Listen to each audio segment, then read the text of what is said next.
నమస్తే, welcome to V digital news. ముందుగా headlines. అమరావతిలో ఏర్పాటు చేసే క్వాంటమ్ కంప్యూటింగ్ వ్యాలీపై నేషనల్ వర్క్ షాప్. జనవరి 1 నుంచి క్వాంటమ్ కంప్యూటింగ్ కార్యకలాపాలు కొనసాగుతున్నాయన్న ముఖ్యమంత్రి చంద్రబాబు నాయుడు. క్వాంటమ్ వ్యాలీ ఏర్పాటుకు కృషి చేస్తున్న చంద్రబాబు నాయుడుకు అభినందన తెలిపిన జితేంద్ర సింగ్.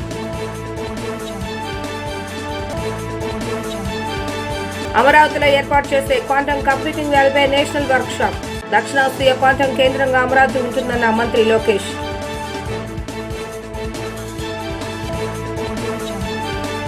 భవిష్యత్తులో ప్రతిదీ ఐటీతో ముడిపడి ఉంటుందని సీఎం చంద్రబాబు నాయుడు తెలిపారు. ఐటీ వృద్ధి చెందితేనే మనం అభివృద్ధి చెందగలమని చెప్పారు. క్వాంటమ్ కంప్యూటింగ్ మనం అందిపుచ్చుకోవాలని ఆయన పిలుపునిచ్చారు. అమరావతిలో ఏర్పాటు చేసే క్వాంటమ్ కంప్యూటింగ్ వ్యాలీపై నేషనల్ వర్క్ షాప్ రాష్ట్ర ప్రభుత్వం ఆధ్వర్యంలో నిర్వహించారు. వర్క్ షాప్ లో ప్రముఖ ఐటీ బహుళ జాతి సంస్థల ప్రతినిధులు పాల్గొన్నారు. అదేవిధంగా కేంద్ర ప్రభుత్వంలోని ఉన్నతాధికారులు కార్యక్రమానికి హాజరయ్యారు. ఈ సందర్భంగా సీఎం చంద్రబాబు నాయుడు మాట్లాడుతూ ఏపీ ప్రభుత్వంతో కలిసి వచ్చిన టీసీఎస్, ఐబీఎం, ఎల్ఎన్టీకి అభినందనలు తెలిపారు. తాను తొలిసారి సీఎం అయినప్పుడు ఐటీ పరిశ్రమ విస్తరిస్తుందని, ఆ సమయంలో బిల్గేట్స్ ను కలిసి ఐటీ విస్తరణ గురించి చర్చించాలని గుర్తు చేసుకున్నారు. BBB మోడల్లో హైటెక్ సిటీ కట్టాలని ఎల్ఎన్టీని కోరారని, తర్వాత బెంగళూరు, గుర్గంలో ఐటీ భవనాలు కట్టిందని పేర్కొన్నారు. భవిష్యత్తులో ఐటీకి పెద్దపేట హబ్గా భారత్ మారుతుందని ఆనాడే చెప్పానని, ఆయన మ్యాథ్స్ లో నిపుణులైన యువత మనకు ఉన్నారని తెలిపారు. తర్వాత ఇంజనీరింగ్ కళాశాలలు అనేకం వచ్చేలా చూశామని వెల్లడించారు. ప్రపంచంలో అత్యధికంగా సంపాదించేది భారతీయులేనని, అమెరికా సిలికాన్ వ్యాలీని ఆదర్శంగా తీసుకుని క్వాంటమ్ వ్యాలీకి శ్రీకారం చుట్టామని గుర్తు చేసుకున్నారు. ఐటీ వృద్ధి చెందితే లాభం ఏమిటని ప్రజలు ఆలోచిస్తున్నారని, భవిష్యత్తులో ప్రతిదీ ఐటీతో ముడిపడి ఉంటుందని అన్నారు. ఐటీ వృద్ధి చెందితేనే మనం అభివృద్ధి చెందగలమని చెప్పారు. Then we created an ecosystem, TCS, IBM and L&T. All three people made it a reality.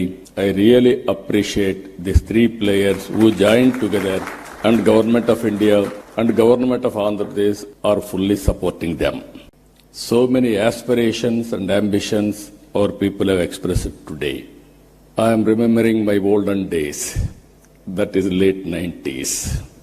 At that time, Bill Gates innovated internet. Because of that innovation, world has become a global village. That was the beginning. I am following, as Mr. Lokesh has rightly mentioned, I started working for IT when I was 7th class. But I applied information technology in 1983-84, just he was born at that time. So, very inspiringly, I had some vision. Information technology will bring transparency, speediness, accountability, and whatnot, everything. That was the beginning. In India, nobody had a clue how to move forward. First time, I had a meeting with, today quantum computing, at least so many people have come. At that time, only few takers and some. They came, not one meeting, 2-3 meetings, we had a brainstorming. Finally, we thought we had to attempt it. We build one good iconic tower. That is where I called L&T. Even at that time, L&T was a premier organization in construction. I asked them to build high-tech city under PPP model. That was the beginning in India to promote information technology. But by that time, Bangalore and Gurgaon, they are having operations in a big way because of natural growth. British people, after giving independence to us, they left English to us. They have taken my Kohinoor diamond also at that time, but they left English to us. Second, Indians are very strong in mathematics. Zero invented by Indian. So that is our strength. This is where I used to promote. Then after 15 days I came back. I started number of engineering colleges. And also I promoted IT education and asking people to educate their children in IT. All these things, starting with high-tech city, working with IT promotion in all walks of life. Today I can say very proudly, Hyderabad has become a hub for IT and also all related, not only IT, all futuristic technologies, highest per capita income in India, contributing Hyderabad 75% income for the state. 9వ జాతీయ machine లో quantum technology విప్లవం ఒకటని, అందుకే national quantum machine ఏర్పాటైందని కేంద్ర శాస్త్ర సాంకేతిక శాఖ సహాయ మంత్రి జితేంద్ర సింగ్ వెల్లడించారు. జితేంద్ర సింగ్ హాజరయ్యారు. ఈ కార్యక్రమానికి దేశంలోని 4 ప్రాంతాల్లో క్వాంటం పరిశోధనా కేంద్రాలను కూడా ఏర్పాటు చేశామని తెలిపారు. అమరావతిలో ఏర్పాటు చేసే క్వాంటం కంప్యూటింగ్ వ్యాలీపై నేషనల్ వర్క్ షాప్ విజయవాడలో రాష్ట్ర ప్రభుత్వ ఆధ్వర్యంలో నిర్వహించారు. వర్క్ షాప్ లో ప్రముఖ ఐటీ బహుళ జాతీయ సంస్థల ప్రతినిధులు పాల్గొన్నారు. అదేవిధంగా కేంద్ర ప్రభుత్వంలోని ఉన్నతాధికారులు ఈ కార్యక్రమానికి హాజరయ్యారు. ఈ క్రమంలో ఆయన మాట్లాడుతూ quantum valley national work shop కు వీడియో కాన్ఫరెన్స్ ద్వారా 17 రాష్ట్రాలు 152 సంస్థలు ఈ క్వాంటం సాంకేతికతపై పనిచేస్తున్నాయని అన్నారు. ఏఐసిటిఈ ద్వారా బీటెక్ క్వాంటం టెక్నాలజీలు అందిస్తున్నట్లుగా వివరించారు. National quantum machine digital make in India లక్ష్యాలను పర్యవేక్షిస్తుందని చెప్పారు. టెక్నాలజీ ఇండియాను సాధించడంలో క్వాంటం వ్యాలీ కూడా భాగస్వామ్యం అవుతుందని స్పష్టం చేశారు. The Quantum Valley envisaged today is set to house India's largest quantum computer, that is 156 qubit IBM quantum system. 2. It's going to be a landmark moment for all of us. I also extend my congratulations to all the stakeholders, the academic institutions, the R&D labs, the industry partners, the startups, the scientists, researchers, innovators who have all played a pivotal role in shaping India's quantum future. And therefore, ladies and gentlemen, the Quantum Valley initiative closely aligns with the National Quantum Mission of Government of India, reflecting India's bold ambition to emerge as a global leader in quantum technologies. It is one of the 9 missions under Prime Minister's Science Technology Innovation Advisory Council, the PM-STAC, representing India's commitment to using advanced science to tackle various challenges and seize leadership in the quantum revolution. And I'm glad to share that the Department of Science and Technology, DST, under the Ministry of Science and Technology, Government of India, is in the process of implementing the National Quantum Mission with a clear governance framework and measurable milestones. The National Quantum centers around 4 key thematic hubs, that is the T hubs. A, Quantum Computing in Indian Institute of Sciences, Bengaluru. B, Quantum Communication at IIT Madras and CDOT. C, Quantum Sensing and Metrology at IIT Bombay. And D, Quantum Materials and Devices at IIT Delhi. Thus, bringing together as many as 152 researchers from 43 institutions spanning across 17 states and 2 union territories of India. And one of the key strengths of these thematic hubs, or the T hubs, lies in their multidisciplinary approach, thus effectively bridging the gap between the cutting-edge research and the industry needs by fostering technology development, by nurturing skilled human resources, by supporting startups, as well as industry partnerships, and lastly, by also strengthening the international collaborations. Chandrababu Naidu సాంకేతిక విప్లవంలో 2వ chapter quantum computing valley అని IT శాఖ మంత్రి నారా లోకేష్ పేర్కొన్నారు. ఆయన మొదటి chapter IT అన్నప్పుడు తాను 7వ తరగతి చదువుతున్నట్లుగా చెప్పారు. దక్షిణాసియా క్వాంటం కేంద్రంగా అభివృద్ధి అమరావతి చెందుతుందని ఆయన స్పష్టం చేశారు. క్వాంటం వ్యాలీపై విజయవాడలోని ఓ హోటల్లో ఏపీ ప్రభుత్వం ఆధ్వర్యంలో నిర్వహించిన నేషనల్ వర్క్ షాప్ కార్యక్రమంలో మంత్రి నారా లోకేష్ పాల్గొని మాట్లాడారు. ఈ సందర్భంగా ఆయన మాట్లాడుతూ రాజధానికి అనేక ఐటీ సంస్థలు వస్తున్నట్లుగా వివరించారు. అధునాతన సాంకేతిక కేంద్రంగా అమరావతిని మారుస్తున్నామని తెలిపారు. క్వాంటం టెక్నాలజీపై మరింత దృష్టి పెడుతున్నామని తెలిపారు. అమరావతికి రావాలని స్టార్టప్ సంస్థలను ఆహ్వానిస్తున్నట్లుగా చెప్పారు. చంద్రబాబు నాయుడు విజనరీ లీడర్షిప్ గురించి అందరికీ తెలుసని, ఆయన ఎప్పుడు సాంకేతికతకు పెద్దపీట వేస్తారని ఆయన వెల్లడించారు. It is both an honor and a privilege to welcome you here to the Amravati Quantum Workshop 2025. Today marks more than just a confluence of India's brightest quantum minds. Today marks a turning point, a moment when Mr. Naidu signals to the world that he is ready to lead the next technological revolution. Honestly, I find myself very lucky to see his second chapter of technology revolution. When he started his first chapter, I was in 7th class. like quite a few of the ministers now, and we really didn't understand what he's trying to achieve in IT. But it takes a visionary to see the future, distill it, execute it. And once again, while young ministers are in their 40s, we're witnessing the next technological revolution under the leadership of the Honorable Chief Minister, Mr. Chandrababu Naidu ji. You know, we are here to ignite a bold vision to transform Amravati into South Asia's first quantum valley, a thriving ecosystem where ideas become innovations and innovations become industries. This is not a one-day event. This is a dawn of a national movement with Andhra Pradesh as its epicenter. We are investing in a full-stack quantum capability from qubit architecture to cryoelectronics, from algorithm development to global quantum standards. And I'm proud to announce that the Amravati Quantum Valley will soon be home to the IBM Quantum System 2, India's most advanced quantum computer. India's most advanced quantum computer with 156 qubits. Asia's first quantum standards testbed in collaboration with NPL, IEEE, CDAC and AWS. A thriving quantum tech startup ecosystem with anchor support from IBM, TCS, HCL, Tech Mahindra and many more.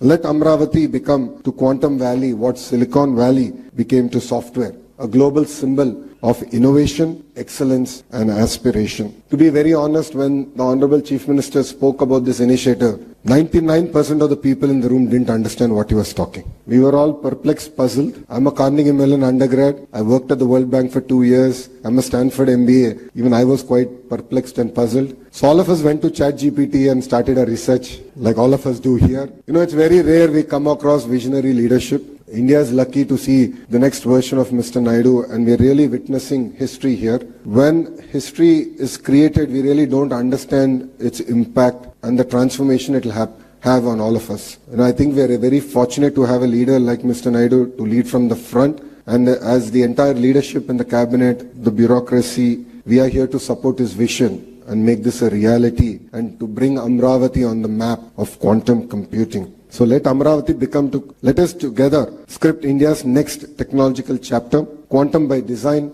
and quantum by resolve. I'd like to thank every one of you for giving me this wonderful opportunity, and I'd like to thank the Honorable Chief Minister for making me part of his journey of creating history. Honestly, I don't know who the IT minister was in 95. I should check back and jog my memory. But honestly, being an IT minister in his cabinet this time around, I think the kind of energy, excitement that he's been able to create. And I'd like to thank the entire national leadership here for their support in this journey. Thank you very much and Jai Hind.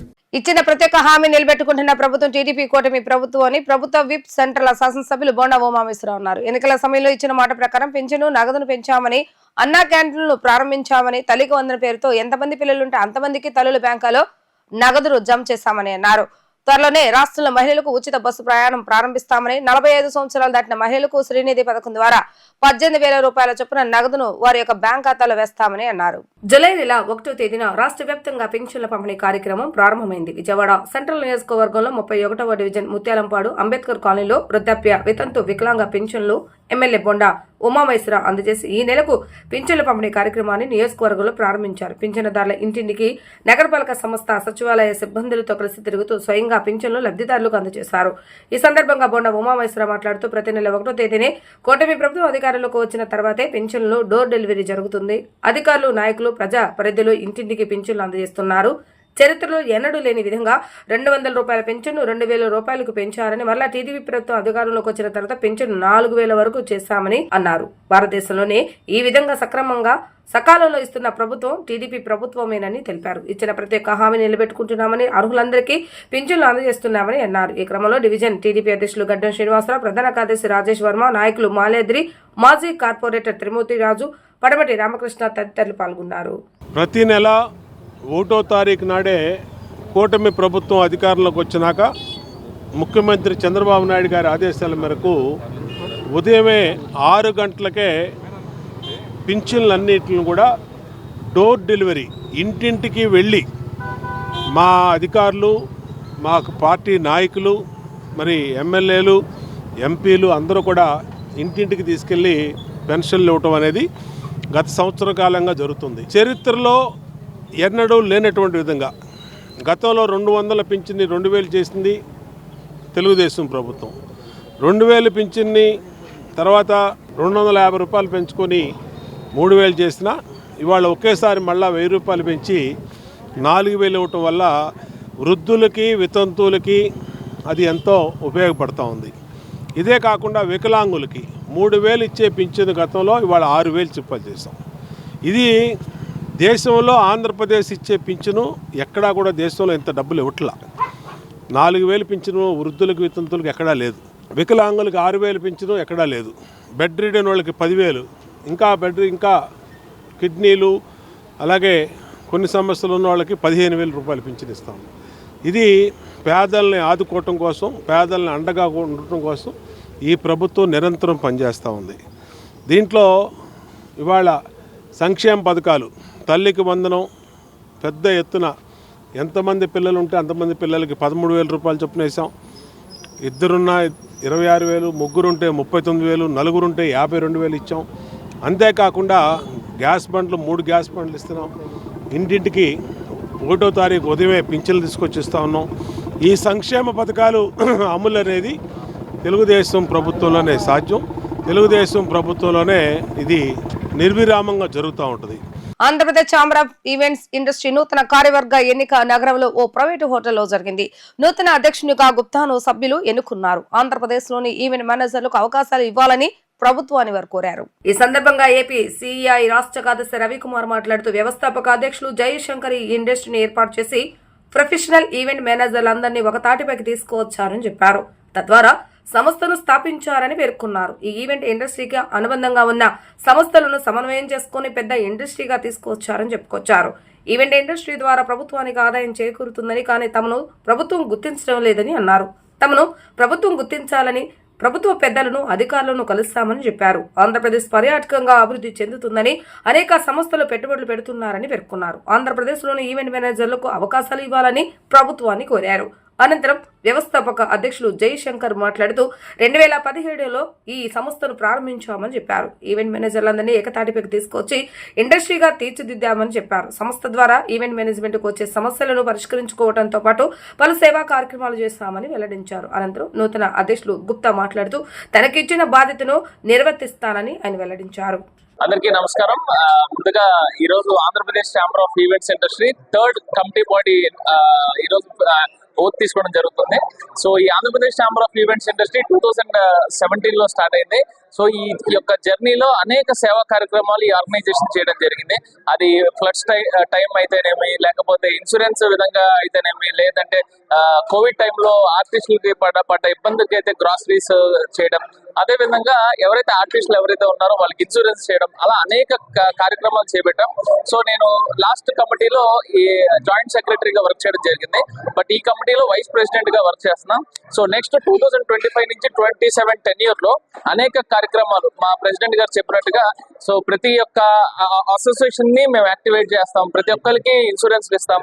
అదే విధంగా మన state Andhra Pradesh లో ఉపాధి, government works కూడా, employment కానీ, అదే విధంగా events రంగాన్ని కొత్తగా యంగ్స్టర్స్ ని ఎలా ఈవెంట్ ప్రెన్యూర్స్ గా మార్చాలో, నెక్స్ట్ ప్రతి విషయంలో మా ప్రెసిడెంట్ గారు అండ్ కొత్త టీం ఎవరైతే ఎన్నికయ్యారో అందరం మేము కూర్చొని మంచిగా ప్లాన్ చేసి నెక్స్ట్ 2 years ప్రణాళికగా బద్దంగా ఒక మంచి క్యాలెండర్ చేసి అది ముందుకెళ్ళి ఈ ఆర్గనైజేషన్ ని సక్సెస్ఫుల్ గా రన్ చేద్దామని మనస్ఫూర్తిగా కోరుకుంటున్నాం. తన అధ్యక్షుడిగా ఎన్నుకున్న గుప్తా గారికి మనస్ఫూర్తిగా ధన్యవాదాలు తెలియజేస్తున్నాను. నేను వైస్ ప్రెసిడెంట్ రాయలసీమ జోన్ కింద ఈ సంవత్సరం వైస్ ప్రెసిడెంట్ గా తీసుకున్నాను. కాబట్టి మా ధ్యేయం ఏంటంటే సంక్షేమము, అభివృద్ధి, ఈవెంట్ ఇండస్ట్రీని ఎలా పైకి తీసుకురావాలి, దాంట్లో జరిగే ఏదన్నా కానీ గవర్నమెంట్ దృష్టికి తీసుకెళ్లేసి అక్కడి నుంచి గవర్నమెంట్ నుంచి వచ్చే ఎటువంటి కార్యక్రమాలైనా మా ఈవెంట్ ఇండస్ట్రీ ఈ 13 జిల్లాల తాలూకా ఎవరైనా కానీ, ఏ ఆర్టిస్ట్ అయినా కానీ, ఏ సింగర్ కన్నా కానీ, ఏదైనా జరిగినా కానీ వాళ్ళందరికీ ఇన్సూరెన్స్ కానీ,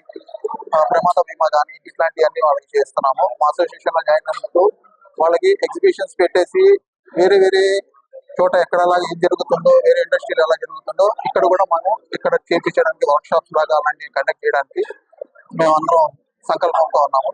so all the best to the Gupta garu and APCI. Thank you. AP chamber of event ఇండస్ట్రీగా ప్రెసిడెంట్ గా ఎన్నికైనందుకు చాలా సంతోషంగా ఉంది.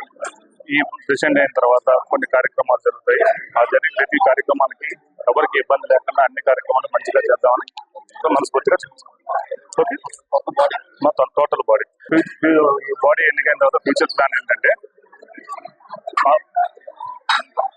మెంబర్స్ అందరికీ ఇన్సూరెన్స్ చేయించడం, ఐడెంటిటీ కార్డ్స్ ఇవ్వడం, తర్వాత వాళ్ళకి కొన్ని ఇబ్బందులు ఉన్నప్పుడు కొన్ని యాక్టివిటీస్ చేయడం, ఇలాంటివన్నీ చేయడానికి కొత్త బాడీ. కాంగ్రెస్ పార్టీతోనే దేశాభివృద్ధి, రాష్ట్ర అభివృద్ధి సాధ్యమని ఏపీసీసీ అధ్యక్షులు వైఎస్ షర్మిలారెడ్డి తెలిపారు. కాంగ్రెస్ పార్టీ బలోపేతం కోసం విస్తృత స్థాయి సమావేశాలు నిర్వహించామని వెల్లడించారు. కాంగ్రెస్ పార్టీకి పూర్వ వైభవం తీసుకువచ్చేలా అడుగులు వేస్తామని చెప్పారు. ఏపీసీసీ అధ్యక్షులు వైఎస్ షర్మిలారెడ్డి సోమవారం ఆంధ్రరత్న భవన్లో మీడియా సమావేశాన్ని నిర్వహించారు. ఈ సందర్భంగా మేము మాట్లాడుతూ కాంగ్రెస్ పార్టీ బలోపేతం చేసేందుకు రాష్ట్రంలోని అన్ని జిల్లాల్లో విస్తృత స్థాయి సమావేశాలు నిర్వహించామన్నారు. రాష్ట్ర ప్రయోజనాల కోసం పనిచేసే ఏకైక పార్టీ కాంగ్రెస్ పార్టీ అని అన్నారు. బీజేపీ అధికారులు ఉండి కూడా విభజన హామీలను అమలు చేయలేదని అన్నారు. చంద్రబాబు నాయుడు, పవన్ కళ్యాణ్, జగన్మోహన్ రెడ్డి ముగ్గురు మోడీ జపం చేస్తున్నారని అన్నారు. రాహుల్ గాంధీ ప్రధాని అయితేనే ఏపీ విభజన హామీలు అమలవుతాయని అన్నారు. ప్రజాసేవ చేయాలనుకునే వారందరికీ కాంగ్రెస్ పార్టీ ఆహ్వానం పలుకుతుందని చెప్పారు. కాంగ్రెస్ పార్టీ బలోపేతం కోసం ఏం కార్యాచరణ చేపట్టాలి, ఎలా ముందుకు వెళ్ళాలి అన్న ఆలోచనతో కాంగ్రెస్ పార్టీ విస్తృత స్థాయి సమావేశాలను ప్రతి జిల్లాలోనూ ఏర్పాటు చేయడం జరిగింది. ప్రతి జిల్లాలోనూ కాంగ్రెస్ పార్టీ బలోపేతం కోసం అక్కడి కాంగ్రెస్ పార్టీ నాయకుల, కార్యకర్తల సమావేశాలలో నాయకుల, కార్యకర్తల సూచనలు, వాళ్ళ అభిప్రాయాలను తీసుకోవడం జరిగింది. వాళ్ళకున్న ఇబ్బందులు కూడా వినడం జరిగింది. ఇలా ప్రతి జిల్లాలోనూ అంటే 26 జిల్లాలకు సంబంధించి అన్ని జిల్లాల నాయకుల, కార్యకర్తల ఇబ్బందులు విన్నాం, వాళ్ళ సూచనలు తీసుకున్నాం. కాంగ్రెస్ పార్టీ ఎలా ముందుకు వెళ్ళాలి అన్న విషయాలపై సుదీర్ఘంగా చర్చించడం జరిగింది. ఈరోజు ఒక కాంగ్రెస్ పార్టీ మాత్రమే రాష్ట్ర ప్రయోజనాల కోసం నిజాయితీతో పోరాటం చేస్తున్న పార్టీ. మనకు విభజన హక్కులలో 11 సంవత్సరాలుగా మోడీ గారు, బీజేపీ సర్కార్ కేంద్రంలో ఉండి కూడా ఒక్కటంటే ఒక్క విభజన హామీ కూడా ఇంతవరకు ఆంధ్ర రాష్ట్ర ప్రజల చేతుల్లో పెట్టింది లేదు. మరి అలాంటప్పుడు ఇటు అధికార పక్షంలో ఉన్న చంద్రబాబు గారైనా, పవన్ కళ్యాణ్ గారైనా, లేక ప్రతిపక్షంలో ఉన్న జగన్మోహన్ రెడ్డి గారైనా ఒక్కరంటే ఒక్కరు కూడా బీజేపీ పార్టీని ప్రశ్నించే స్థితిలో లేరు. ఎందుకంటే వీళ్ళందరూ కూడా బీజేపీకి తొత్తులుగా మారిన వారే, ఏదో ఒక రకంగా పొత్తులు పెట్టుకున్నవారే. జగన్మోహన్ రెడ్డి గారు అక్రమ పొత్తు పెట్టుకున్నారు. ఇక చంద్రబాబు గారు, పవన్ కళ్యాణ్ గారు అయితే ఏకంగా కూటమి కట్టారు. ఒక్క కాంగ్రెస్ పార్టీ మాత్రమే ఈరోజు బీజేపీని నిలదీయగలగా ఏకైక సత్తా ఉన్న పార్టీ ఒక్క కాంగ్రెస్ పార్టీగా మాత్రమే మిగిలింది. కాంగ్రెస్ పార్టీ సిద్ధాంతాల మీద గౌరవం ఉన్నవాళ్ళు, కాంగ్రెస్ పార్టీ నాయకత్వం మీద నమ్మకం ఉన్నవాళ్ళు, రాజకీయ ఆకాంక్షలు ఉన్నవాళ్ళు, ఫ్యూచర్లో ఎమ్మెల్యేలు కావాలనుకుంటున్న వాళ్ళు కాంగ్రెస్ పార్టీని బలోపేతం చేయటానికి వాళ్ళు ముందుకొచ్చి వాళ్ళ రీసోర్సెస్, వాళ్ళ టైంని కాంగ్రెస్ పార్టీకి కేటాయించగలిగితే ఫ్యూచర్లో వాళ్ళు పోటీ చేయడానికి, ఎమ్మెల్యేలుగా అవకాశం ఇవ్వటానికి కాంగ్రెస్ పార్టీ వాళ్ళకు ఒక ప్లాట్ఫామ్ ఇవ్వడానికి రెడీగా ఉన్నాం. కేంద్ర ప్రభుత్వం అనుసరిస్తున్న కార్మిక వ్యతిరేక విధానాలను ఉపసంహరించుకోవాలని సిపిఐ రాష్ట్ర కార్యదర్శి కె రామకృష్ణ, సిపిఎం రాష్ట్ర కార్యదర్శి శ్రీనివాస్ డిమాండ్ చేశారు. రాష్ట్రంలో కూటమి ప్రభుత్వం సోలార్ ప్రాజెక్టు పేరుతో వేలాది ఎకరాలను అక్రమంగా కంపెనీలకు కట్టబెట్టడాన్ని, స్మార్ట్ మీటర్ల పేర్లతో ప్రజాధనాన్ని లూటీ చేయడాన్ని వ్యతిరేకిస్తున్నామని స్పష్టం చేశారు. కార్మిక సంఘాలు పిలుపునిచ్చిన జూలై 9వ తేదీన సార్వత్రిక సమ్మెకు వామపక్ష పార్టీలు పూర్తి మద్దతు ఉంటుందని వారు తెలిపారు. కేంద్ర రాష్ట్ర ప్రభుత్వాల ప్రజా వ్యతిరేక విధానాలను దాసరి భవన్లో గురువారం జరిగిన వామపక్ష పార్టీల సమావేశంలో తీవ్రంగా వ్యతిరేకించారు. ఈ సమావేశంలో సిపిఐ రాష్ట్ర కార్యదర్శి కె రామకృష్ణ, సిపిఎం రాష్ట్ర కార్యదర్శి శ్రీనివాసరావు, వామపక్ష పార్టీల నాయకులు పాల్గొన్నారు. ఈ సందర్భంగా వారు మీడియాతో మాట్లాడుతూ దేశవ్యాప్తంగా జూలై 9వ తేదీన కార్మిక సంఘాల సార్వత్రిక సమ్మెకు వామపక్ష పార్టీలు ప్రత్యక్షంగా మద్దతు ఉంటుందని అన్నారు. సోలార్ పేరుతో రాష్ట్ర ప్రభుత్వం 8,500 ఎకరాలు షిరిడి సాయి కంపెనీకి అన్యాయంగా కట్టబెట్టడాన్ని రైతులు వ్యతిరేకిస్తున్నారని అన్నారు. ఆదాని కంపెనీలను ఉద్ధరించడానికి స్మార్ట్ మీటర్లు పెడుతున్నారని అన్నారు. ప్రభుత్వాలు తమ ప్రజా వ్యతిరేక విధానాలను పూర్తిగా ఉపసంహరించుకోవాలని, లేకుంటే పెద్ద ఎత్తున ప్రజా ఉద్యమాలు చేయాల్సి వస్తుందని అన్నారు.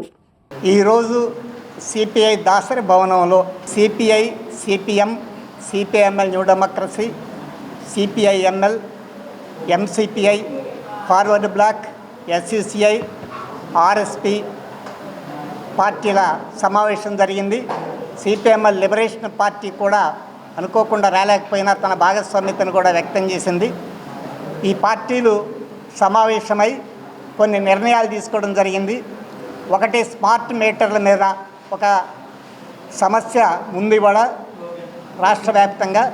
దానికి సంబంధించి అదేవిధంగా జూలై 9వ తారీఖు నాడు అఖిల భారత స్థాయిలో కార్మిక సంఘాలు ఒక సార్వత్రిక సమ్మెకి పిలుపునిచ్చాయి. దానికి సంఘీభావం. అదేవిధంగా నిన్న మొన్ననే నెల్లూరు జిల్లా ఉలవపాడు మండలం కరేడు ప్రాంతంలో 5,000 ఎకరాలని భూముల్ని సోలార్ ప్రాజెక్టుకి ఇస్తున్న దానికి వ్యతిరేకంగా రైతులు ప్రతిఘటించారు. దానికి సంఘీభావం. ఈ విషయాల మీద కొన్ని నిర్ణయాలు చేయడం జరిగింది. రేపు జూలై 9వ తేదీ నాడు దేశవ్యాప్తంగా కార్మిక సంఘాలన్నీ కూడా వారిచ్చిన సంయుక్త పిలుపు మేరకు కోట్లాది మంది కార్మికులు, ఉద్యోగస్తులు జనరల్ స్ట్రైక్లో పాల్గొంటూ ఉన్నారు. ఈ కార్మికులకు వ్యతిరేకంగా, ఈ ప్రభుత్వాలు అనుసరిస్తున్న విధానాలకు వ్యతిరేకంగా కార్మిక సంఘాలు నిర్వహిస్తున్న ఈ సార్వత్రిక సమ్మెకు ఎంతో ప్రాధాన్యత ఉందని మనవి చేస్తూ ఉన్నా.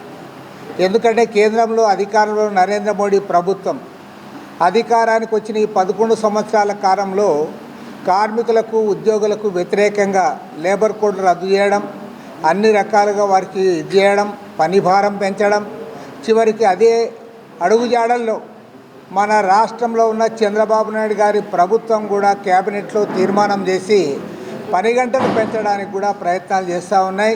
సోలార్ భూముల సేకరణ పేరుతో నెల్లూరు జిల్లా ఉలవపాడు మండలంలో కరేడు గ్రామ పరిసర ప్రాంతాల్లో దాదాపు 8,500 ఎకరాలు ఇవాళ వారు బలవంతంగా, అంటే అతి తక్కువ రేట్లకు సేకరించడానికి పూనుకున్నారు.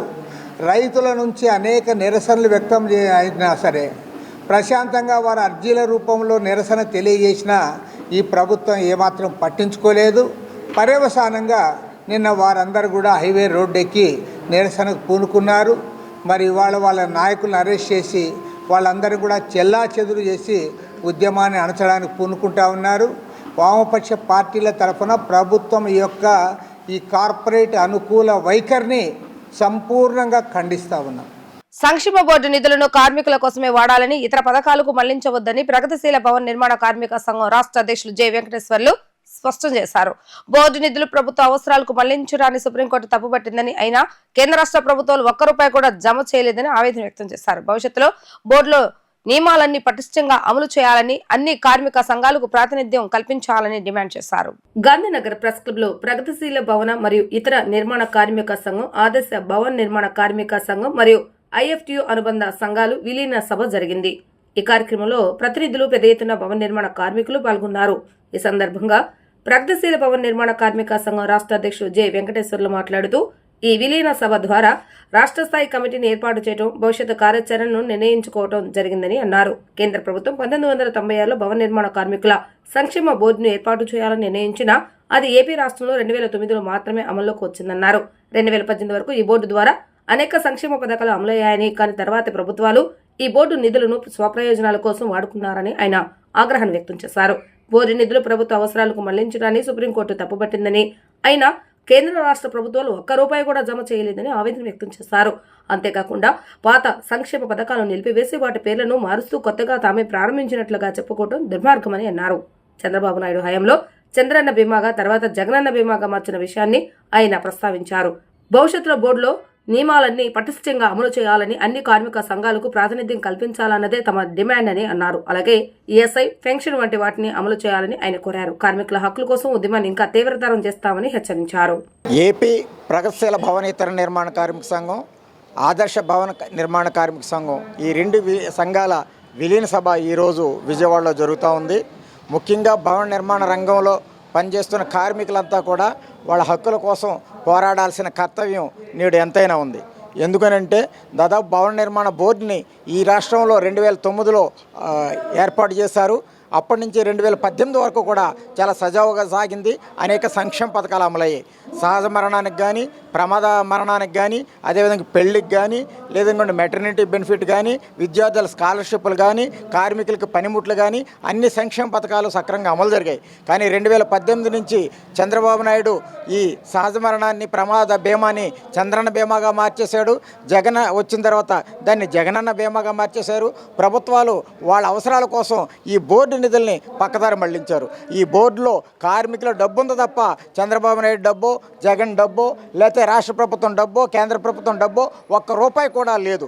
ఏదైతే కార్మికుల సంక్షేమం కోసం నిర్మాణ రంగం నుంచి ఒక 1% సెస్ వసూలు చేస్తున్నారో ఆ సెస్ డబ్బులన్నీ కూడా కార్మికుల సంక్షేమానికి ఖర్చు పెట్టాల్సింది పోయి ఈ ప్రభుత్వాలు పక్కదారి పట్టిస్తూ ఉన్నాయి. ఈ ప్రభుత్వాలకు వ్యతిరేకంగా సుప్రీంకోర్టు తీర్పు ఇచ్చింది. బోర్డు నిధులు ఏ రాష్ట్ర ప్రభుత్వం వాడుకున్న బోర్డుకి జమ చేయండి, అవి కార్మికుల సంక్షేమం కోసం ఖర్చు పెట్టాలని చెప్పేసి సుప్రీంకోర్టు చెప్పినప్పుడు కూడా దున్నపోతు మీద వర్షం కురిసిన చందంగా ఈ ప్రభుత్వాలు, కేంద్ర రాష్ట్ర ప్రభుత్వాలు వ్యవహరిస్తూ ఉన్నాయి.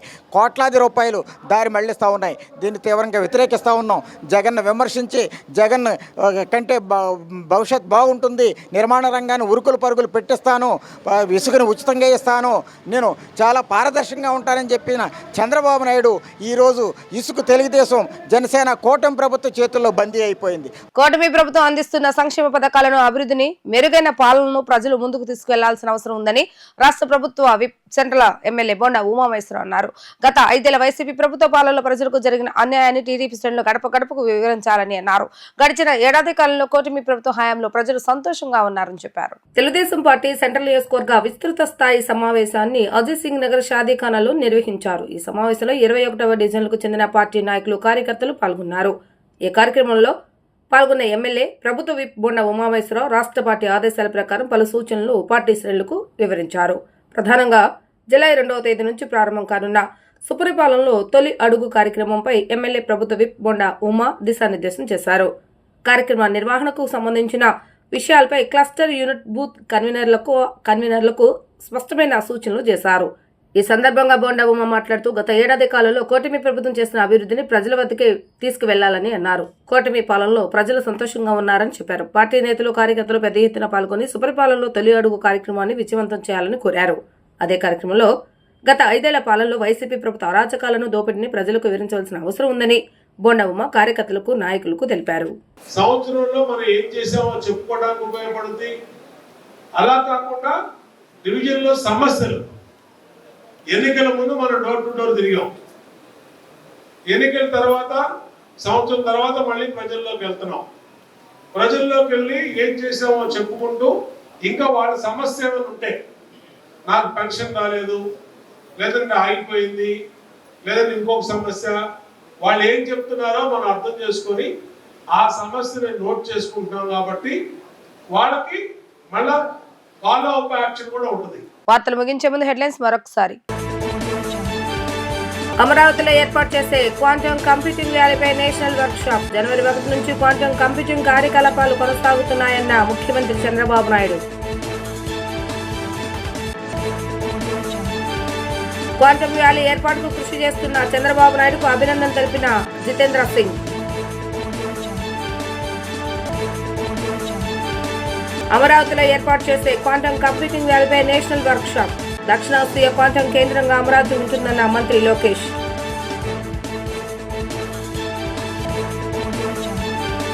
ఇవి ఈ రోజు వార్తా విశేషాలు. మరలా తిరిగి ప్రసారమయ్యే వార్తలు మళ్ళీ కలుద్దాం. అంతవరకు సెలవు, నమస్కారం.